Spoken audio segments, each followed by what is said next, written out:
kind of incredible, isn't it, that after all these years, to come back to Mr. Crowder's wife, we still don't have any idea exactly how she got at it or who did it. I mean, so there's the evasion of accountability. You can't go and say, well, you know what, you're fired.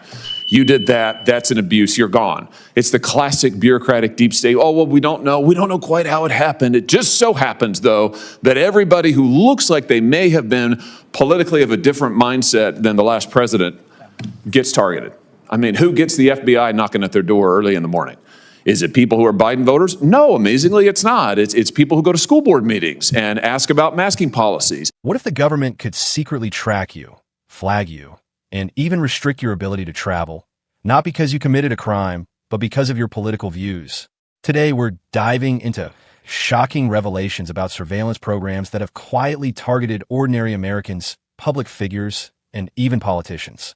This isn't just about national security. It's about freedom, accountability, and the weaponization of power. Thank you very much. And thank you, Mr. Chairman. Thanks for holding this hearing, number one, but thanks for waiting for me as well. And thanks to all the panel for being here. Marshall, I want to start with you, and I apologize if you already covered this. I've been going back and forth to other hearings today, but I just want to ask you, coming back to your wife, did you find out, how did she get added to that database? Why was she flagged in the first place? And who did it? Do you know? I mean, at what level was the decision made? That's still something we don't know. It's been unanswered after many attempts by several people. Is your sense that it was an individual, this was a human decision, or is this some kind of an automated thing that based on information they collected about her, personal information, the fact that she was in D.C. on January 6th, that they tagged her, and then, you know, too bad, she's on the list for years. Your guess is as good as mine. She was obviously in the area on January 6th, whether that prompted somebody to just put her on the list or something else. We don't have the answers. Yes, I mean, it's just unbelievable. I mean, it's a sickening violation of her First Amendment rights, obviously. I want to thank you for your service and thank your wife for what she's endured. You should never have had to go through it. And to be honest with you, what we saw in the aftermath of January 6th, the effort to persecute the president's political opponents, President Biden, that is just unbelievable. I want to ask you, Mr. Levitt, if I can, just on that subject, tell me a little bit more about how the Biden administration used the Quiet Skies program, which had existed obviously for long before then, but really started using it to target political opponents. It seems like they found in this program a great opportunity to start turning the screws down on people that they didn't like, including, just ordinary folks like Mr. Crowder's wife. I mean, she wasn't running for office, she wasn't running against Joe Biden, but yet, my gosh, she found herself targeted. I mean, is this the United States of America or not? Talk to us about your understanding of how this happened. After January 6th, it's clear, and you see this across a lot of agencies. We've seen this from FBI whistleblowers who represented. The federal government took a stance, which was that a lot of people with certain political views were threats to our nation.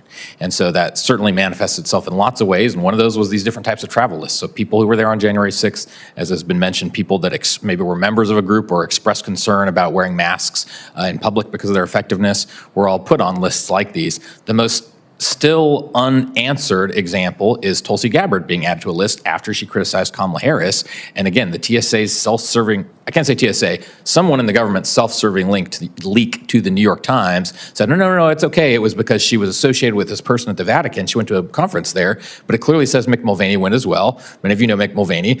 He didn't get added to a Quiet Skies list when he flew back to the U.S. So it just puts the lie to the fact that this was the justification. So again, whenever you have secrecy, we've talked about all the civil liberties concerns, but whenever you have secrecy, there's also the additional threat that it will be used in secret ways to target people that go above and beyond just, well, we all have to endure it. It's part of being safe in America today. That's targeting, that's weaponization. And it's kind of incredible, isn't it, that after all these years, to come back to Mr. Crowder's wife, we still don't have any idea exactly how she got at it or who did it. I mean, so there's the evasion of accountability. You can't go and say, well, you know what, you're fired. You did that, that's an abuse, you're gone. It's the classic bureaucratic deep state. Oh, well, we don't know quite how it happened. It just so happens, though, that everybody who looks like they may have been politically of a different mindset than the last president gets targeted. I mean, who gets the FBI knocking at their door early in the morning?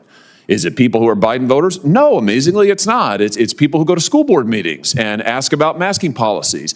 Who gets the FBI SWAT teams at their door? Oh, it just happens to be pro-life folks who had the audacity to exercise their First Amendment rights by walking on a sidewalk. I mean, it is unlike anything I think we've seen in this country's history. Mr. Tabby, if I could just come to you. Will you help contextualize this? And when we saw, and you've reported on this, we've seen abuse across a range of agencies. It wasn't just Quiet Skies, would it were. It was the FBI. It was the IRS. It was agency after, it was DHS, right? I mean, it was agency after agency. Just fill in the blanks here for us. Help us understand how this, what we're talking about today, is sadly just one piece of a massive, seemingly whole of government approach to try and delegitimize anybody who disagreed with the last administration. Sure, and thank you, Senator Hawley. Just to Mr. Levitt's point, there are a lot of similarities in the statements of the FBI whistleblowers that Empower represented and some of the air marshals that I talked to about this story. Both complained. For instance, there were FBI agents who just sat in vans outside the homes of people who might have been at J6, people who were pulled off details, trying to catch child pornographers to do that kind of work, who were extremely frustrated to be forced to be collecting information on innocent people. The same thing with federal air marshals who their job is to prevent terrorists from storming cockpit doors on airplanes. They think that's a very important job, but we're putting marshals in the backs of airplanes where they can't do any good at all, and having them listen to conversations of, former congresswomen from Hawaii and checking how many times they go to the bathroom. It's a total misallocation of resources, and it's politicized information gathering. And so I think it's a betrayal of both the people in these services and the American citizens. Yeah, well, very well said. And I just have to say, I appreciate you holding the hearing, Mr. Chairman, because I think we've got to expose this so that it never happens again. The nearest thing I can think of in our country's history is we briefly in 1798 toyed with trying to outlaw political dissent, the Alien and Sedition Acts. That unhappy episode was resoundingly rejected by the American people in the election of 1800, and you would that was a long time ago now. You'd think that we're past that, and really what we have seen in the last 4 years is unlike anything since that period, and much worse because the federal government is much, much more powerful than it was in 1798. The ability to prevent travel, the ability to monitor conversations. I mean, I can just think off the top of my head, you had the federal government telling the big tech companies they've got to take down and censor normal Americans who comment on COVID, who comment on masks, who comment on a CRT in the classroom. You've got the FBI designating parents who go to school board meetings as terrorists. You've got the FBI targeting pro-lifers. You've got the FBI recruiting spies into Catholic parishes. You've got the Quiet Skies program. I mean, that's just off the top of my head. That's like 6 things. It's unbelievable. And we talk about never forget. We've got to never forget this and make sure it never happens again. Thank you, Mr. Chairman. The story begins with a simple question. Why was one woman, an ordinary citizen, the wife of a veteran, suddenly added to a federal travel watch list? Her only crime appears to be her presence in Washington, D.C. on January 6th. No charges, no trial, no explanation, just a permanent mark in a federal database. This case reveals how a system designed for safety can be twisted into a tool for political retaliation. Originally created to identify potential threats in airports and onboard flights, the Quiet Skies program was supposed to be about safety. But according to multiple reports, it was used to monitor U.S. citizens for reasons that had little to do with terrorism. Individuals who questioned mask mandates, attended political rallies, or even criticized public officials found themselves tracked by federal agents. Imagine being followed, questioned, or flagged, not for what you did, but for what you believed. This isn't an isolated incident. FBI whistleblowers, federal air marshals, and journalists have documented a disturbing trend. Resources diverted from real threats to track political dissidents. From SWAT raids on pro-life activists to monitoring parents at school board meetings, the common thread is clear. The government has repeatedly aimed its power at citizens who challenge the prevailing political narrative. Before we continue, if you believe that transparency and accountability matter, take a moment to click the subscribe button right now. Stay informed, stay empowered, and never let these issues slip into silence. The United States has faced similar moments before.